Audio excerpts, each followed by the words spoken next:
Welcome to Who Dares Rolls. I'm Charlie Etheridge Nunn, and it's been a little while since I've had a video out. I've been a little busy lately, but there's a lot to cover gaming news wise and things I've played wise, so I thought I owed it to the channel to get something up, say where I've been, what I've been doing, and what's currently on my mind as far as RPGs go. So, first of all, what have I been playing?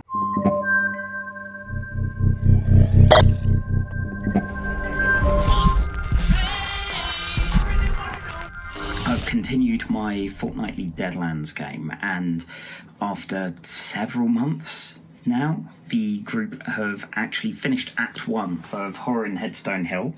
It's a sandbox kind of a plot point campaign, which I've never played one of before or run one of before, so it was interesting seeing this kind of alternate pulpy horror weird west, but in delivered in such a fashion that it's almost like a Fallout game or a Borderlands game or Skyrim or any of those, where we have a main plot, and the group frankly could have gone to it in session 1, but they very much didn't.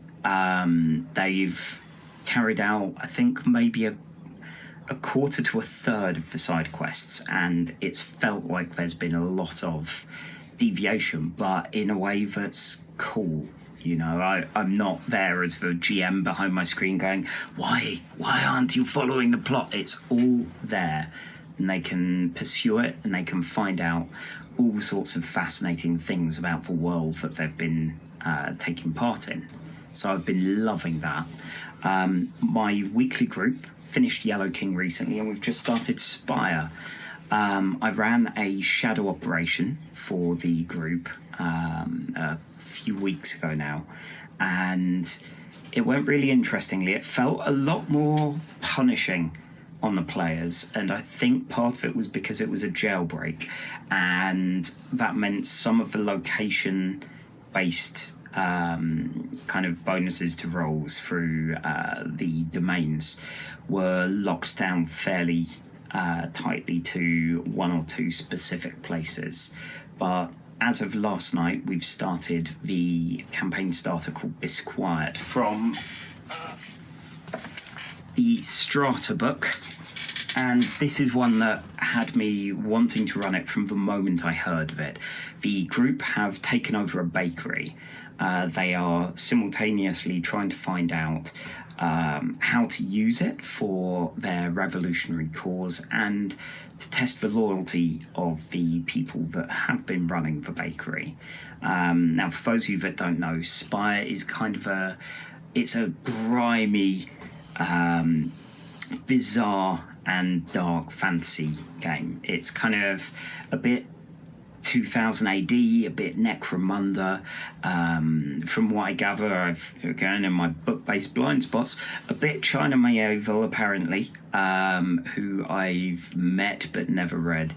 And it's set in a, in theory, mile-high city.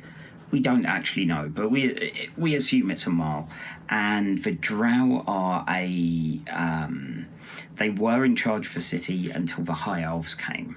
And now the High Elves rule, and they warp and distort everything to fit their kind of want of putting their stamp on all things, especially nature, especially every other race in the city and in the world, as they currently have wars going on against gnolls and previously against drow, who are now kind of stuck in the Spire. If they go out, they'll burn in sunlight, and for a lot of them this is their home, this is where they've lived, and now they're having to go through like a 3-year period called a durance of servitude to the elves, and some of them, once they're done with that, that's kind of all they've got prospect wise. So it's interesting seeing what you have to do within a regime where you're kind of an occupied force almost, where you want to get on with your life, but between the elves, between the drow, who are part of the elf regime effectively now, for their own survival, for their own profit, and also at the mercy of the reality-changing heart underneath the city, which warps everything from out there. So it's a fascinating world, and it's interesting beginning to watch a more open environment, because there aren't printed adventures as such. They provide you the tools and the ammunition and let the players go. So Bisquoir is going to be my campaign for at least the next few weeks, and we'll see how it goes. Aside from that, I've actually started role-playing in person again. Shocking. It's been since March 2020, I think. It was Aircon, basically. The last convention, until recently, until Expo, but I didn't go there. I've started running indie RPG community nights at Brighton's Dice Saloon. The first couple of games I've run are Fiasco, using the new boxed edition, which is fascinating and surprisingly fast to build a game, to build a bunch of terrible people and like load that powder keg and then see it all go off. Originally, I'd heard it was faster to run, and of course, much like with board games, tell me the time that it will take and I'll add like 50% to it, you know. But it managed to make it in about 3 hours. We did a fascinating game set in News Channel 6, where most of us were fighting over who would get the amazing, like, prestigious 6 p.m. time slot from Dirk Stallion. And it involved pretty much everyone's downfall at some point, and some arty movies and some much, much more disturbing movies than that.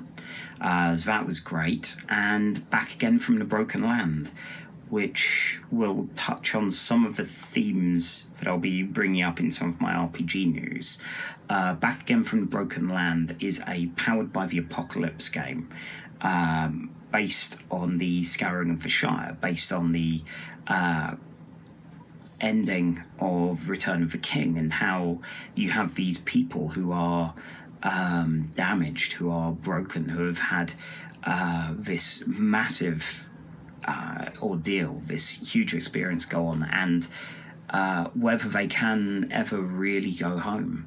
Now, I reread Lord of the Rings, I think, back in 2018, and it was the first time in well over a decade that I'd read it, and I had a lot of shit opinions on Lord of the Rings. I was all kind of, oh yeah, you know, generic fantasy, Tolkien, all of that kind of stuff.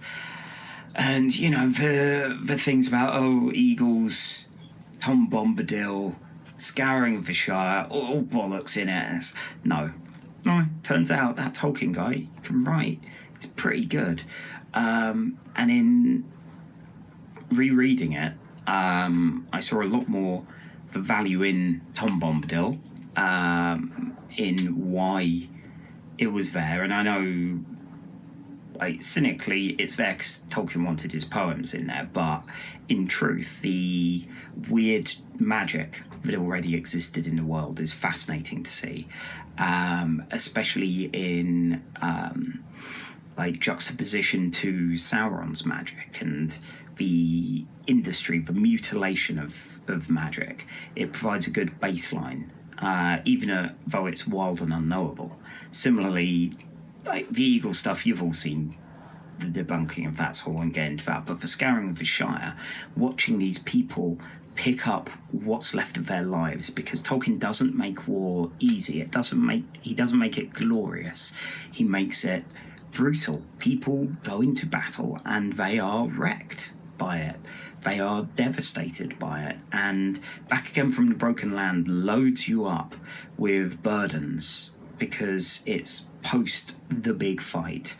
We don't know what happened in the big fight. We have very broad ideas set up in our character creation for the game, and then you have one named burden and a bunch of unnamed ones, and you'll discover them as you pick your way through the battlefield, as you pick your way home through the wreckage of the world and of yourselves. And the more that you can name and then clear off, become at peace with, the better an epilogue you have and the world has. And it's kind of beautiful for that. And even though I ran it in a 4-hour session and there was a lot of chatter about, oh my god, it's the first time I've played a game where there aren't technological issues or people kind of going all Skypey or anything like that, it was still able to be done in that time and created a session that was both funny and dark and emotional. And it was a beautiful experience. The full version of Back Again from Broken Land is coming out, I think, in November this year. At the moment, it's not available outside of the Gauntlet's Patreon feed, but soon enough, the Codex Home is going to come to places like Drive-Thru RPG, and it's found in there. So I implore you to look for it, and I'll be sharing links to it on social media when it does appear. So those are things I've played. Now on to the news.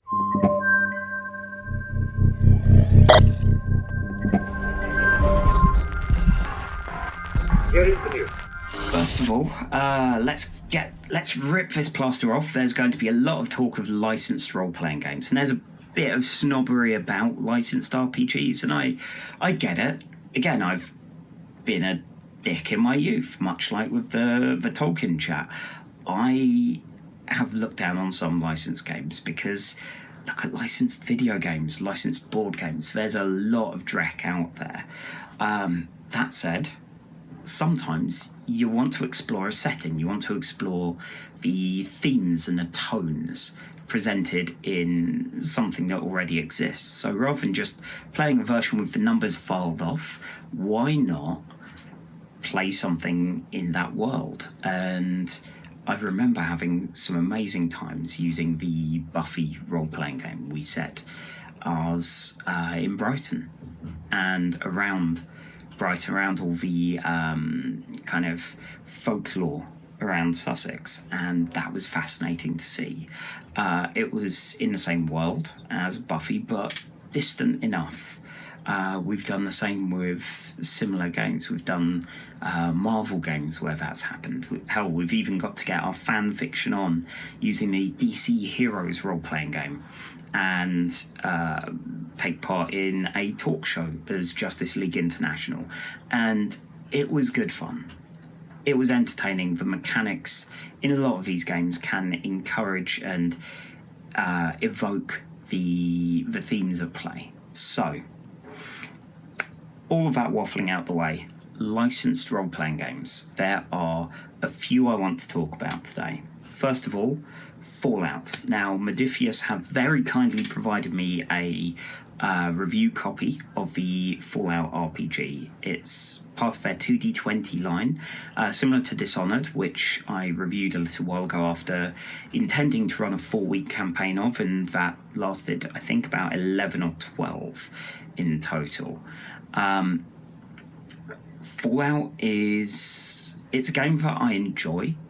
I've played Fallout 3 and New Vegas to death. Love them both. Fallout 4 I couldn't quite get on with as much. I know I have an obsessive enough personality that I would get stuck with all the settlement building and not actually play the game. And then Fallout 76 was a multiplayer game, and I just don't do those as video games. Unless it's Mario Kart on a TV, no.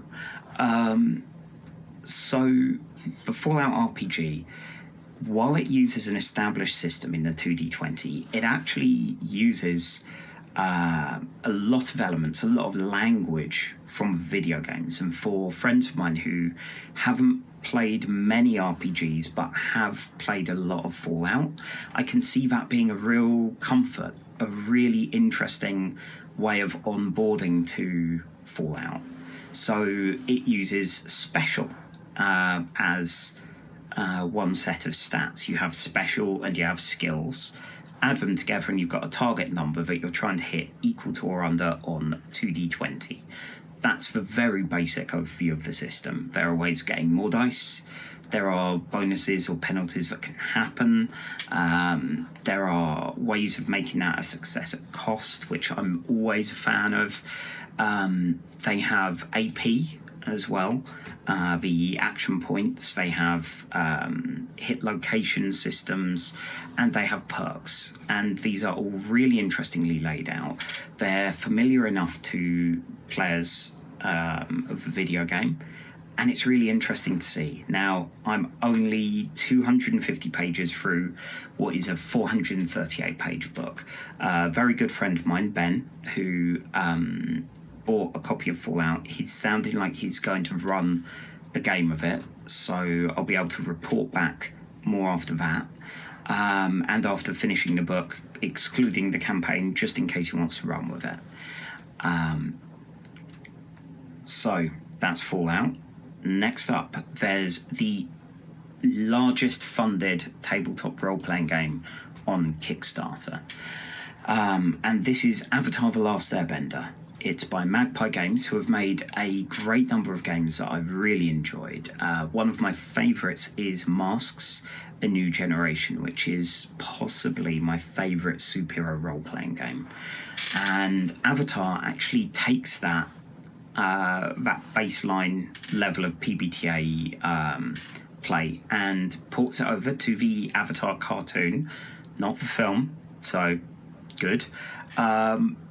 And it's really interesting to see. Unlike Masks, your statistics are static in place, and you have an extra stat for your character, which is balance, and it could be like loyalty and justice, or any of those kind of things, where you'll get a bonus to one and a penalty to the other, depending on where your stat lies, and that can move.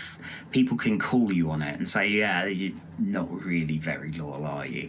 And you go, oh no, oh god, or you try and resist that and try and seek a kind of balance in yourself, which then triggers a cool move as well. Now, because this is PBTA, it uses something similar to Masks in that the powers themselves, the bending, or the use of weapons or technology is all fictional positioning. It's all narrative based. So if you're advancing and attacking on someone and you're a firebender, then how are you going to do that? You're a weedy kid. Well, I'm a firebender and I've got whirlwinds of fire as the narrative tag for what I do, so I'm going to advance with that. Or I might try and duck backwards in a whirlwind of fire. It gives you that permission to do things within the story, within the fiction, as it is. And personally, I really like that. I know a lot of superhero RPGs, like your Hero System or Mutants and Masterminds, tend to try and define things. And, you know, you have, like, Burning 5, you have Flight 2, but I can't shoot a bolt of fire. Those kind of things. Now, in Avatar, you can do it if, between you and the GM, you go, can an earthbender do this? Like, can I use earthbending to launch myself up in the air and get a good vantage point to be able to assess the situation, to look at what's going on? Yeah. You know, can I use airbending to be able to summon up some kind of odd-looking things, like pretend that these blankets are ghosts and try and win over these kids, anything like that, and it can work. Admittedly, this is PBTA, so it can work at cost, but it's really interesting to see. I ran a demo of it for my weekly group, and while we didn't quite get into some of the new mechanics, like the increased focus on combat as much as I'd like, my players, who had seen between them, I think, about 3 episodes of Avatar: The Last Airbender, were able to use those mechanics to perfectly replicate an Avatar: The Last Airbender style game. Like, they knew the themes, they knew the behaviours, the patterns, the way it worked, because of the way in which the rules were laid out and the moves were kind of patterning Avatar-ish behaviour. So it's really interesting. Combat's a little odd. Like Yellow King, the group as a whole say, are we advancing? Are we defending? Are we observing? And then you make a roll, and then that gives you an amount of options for special moves, for attacks, for defenses, and for your specific techniques, which you can learn and grow and master. And that's kind of cool. In Avatar, you have a lot of stories, a lot of plot lines about developing, training, learning more about how to do what you can do. So even though PBTA powers don't always do that, they've found a way to make it work with the techniques in this game, and that's really interesting to see. There is a quick start available as well, I believe, on Drive-Thru RPG and linked to on their campaign page. As we're recording, there's a bit over a fortnight to go on it, so check it out, although it sounds like they don't need your money already because they have been doing incredibly well. And on a personal note, it's quite nice to see RPGs that, even if they're licensed ones, aren't just a 5e reskin like the Batman or Hellboy ones, actually doing well, because it's going to show people there's more than just that.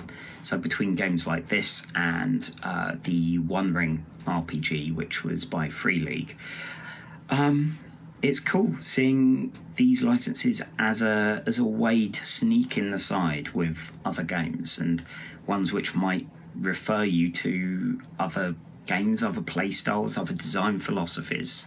So that's pretty neat. Next up is the Doctor Who role-playing game, and this is an RPG that I had really good fun with for the first edition. It's been slightly cursed in that whenever it's had a new edition, when it's had an edition, the Doctor has changed. So it came out with the, I think it started out with the Matt Smith edition, possibly. It may even have been so cursed that it started before that. But yeah, basically you had Matt Smith, and he went, and they had a nice box set and all of that, and now it had, in fact, yeah, it was Tennant, Smith, then Capaldi, as box set, and then a hardback book. All the same rule sets, but nicely redesigned, and with some of the story elements changed to fit the current Doctor, the current companions, the current issues. And they're about to do it again. So the second edition, which I didn't realise that they were doing edition stuff, but this looks like it's going to be quite a difference. This is out for pre-order for physical editions, and digital, I believe, is already up on Drive-Thru and on Cubicle 7's own site. These are the Jodie Whittaker Doctor edition, and of course now we know she's off soon. So sorry, Cubicle 7. But the Doctor Who RPG, it's one which, even though it was by a fairly traditional company, RPG rule set wise, it borrowed a lot of elements from RPGs like Fate. It had a ladder of success going yes and, yes, yes but, no but, no, no and, when you make a roll. And personally, when I was running, I had a lot of fun having the players determine what the and or the but for any of those modified successes are, which led to some brilliant and horrible results to things. Like in the first session, we had the student instead of the Doctor, and running away from a bunch of Autons at a pretty crappy haunted kind of like haunted house train ride at a fun fair. The student ran. Yes, you succeeded, and the result was, but I accidentally trip one of the companions, and now they're stuck. And it's a game that encourages exploration. It encourages non-violent results, because a Dalek's going to mess you up. Like, if you're going to fight against a Dalek, it's going to mess you up. So instead, it uses initiative systems of talking, running, doing other things, and then finally fighting. So you want to be done. You want to be out of there or resolving the situation before it comes to fighting. It's also a game that has fun drama point systems, including if you get captured, you get drama points, because let's face it, they're always getting captured. And it was a really nice, really fun time. As a GM, it taught me to change up genres. Every session, much like every week, can be a different genre in Doctor Who itself. And episodic play. Given it had all of space and time, I ended up quite often going, here's a problem, here are many resources, here are all sorts of different things, the players will sort it out. And they did, bless them. They are smarter than you think, smarter than they think a lot of the time, certainly. And it was a really engaging, really fun time. It even got to the point where halfway through the series, I was saying to them, write down on a bit of paper a time period or a threat. Hand it over to me and I'll see if I can incorporate it into sessions. And had a really fun time, even when one of the group lost their ice cream van TARDIS and stranded them in no man's land in World War One, which I don't think anyone's forgiven him for, even now, even several years later. So at the moment, I know pretty much nothing about second edition other than it exists. I'm receptive to review copies from Cubicle 7 if they're listening, but yeah, I'll probably end up waiting for Dragon Meat, if Dragon Meat's happening, or some other fashion of picking up a physical copy, maybe my friendly local game store, either Dave's Comics or Dice Saloon, for that. And yeah, that's basically a whole ton of licensed games, which 2 out of 3 seem really good, and one I've no idea about, but I love the first edition of, so we'll see how that goes. So, finally, media. Yes, I've been consuming media that isn't just RPGs. I've been reading a couple of books. I made a confession a couple of videos ago, and I think Mike being busy and trying to find visual assets for my Grail Games video, one of the upcoming videos we've got will also say that I have not read Dune, and it was, oh my god, a classic that I've somehow missed, even as a big turbo nerd, comic sci-fi person that I am. So I finally read Dune, and I've read Dune Messiah, and they're right. That's pretty much it. I've started Children of Dune this morning, and I've been told by good people that that's where to stop. So once I'm done with that, I'll probably be done with Dune. I've also read Circe by Madeline Miller, and one of the reasons I did this is because the relentless pestering from my brother, who is a big fan of ancient Greek history. I mean, we all are in my family, but he'd read Song of Achilles by Madeline Miller, and I'd managed to find a cheap copy of Circe, and oh my god, it's good. If you like Greek mythology, if you like the kind of humanness, the messy soap operatic attitude, the kind of melodrama of Greek gods, of nymphs, of witches, of all of these mythological creatures, it's really good. It covers Circe from her birth to the arrival of Odysseus and beyond.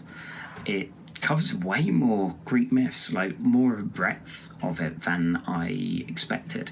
And as someone who's going to be running a demo of Aegon soon, mainly because I had a dream where I was advertising running Aegon by saying, "Hey friends, who likes shouting?" As Aegon involves a lot of shouting. I've decided to finally get it to hand, read it, and so far I think it's my favourite book that I've read this year. So in addition to those, I've also been reading somewhere around here, this chunky boy, The Immortal Hulk. It's by Ali Ewing and a number of different artists, but it's some proper Hulk as horror, going back to the whole attitude of, is he man or is he monster or is he both? The Hulk cannot die, and this retrofits every single death that he has had and anything that could be taken as a death, and shows this base kind of immortality that he has. It's something really dark, really horrific. It's something where you would not want this kind of endless, relentless life. As Bruce Banner, he can die, and then the monster wakes. If you like horror, 100% recommend Immortal Hulk. Now that's it from me. Hopefully it'll be a lot shorter next time, because I've still got a ton of other things to also bring up and go into more detail in. But I figured a quick roundup of some of the games I've played and a load of interesting looking licensed games would be good to do. Hopefully I've got my Grail Games video coming up at some point soon, and beyond that, we'll see. Okay, well that's it from me. Remember to like, subscribe, do any of that stuff, or if not, fine. At some point soon, I'll be having these comics up on digital platforms, places like Comic House, so I'll be shilling them as soon as I can, and yeah, I think that's your lot. Goodbye.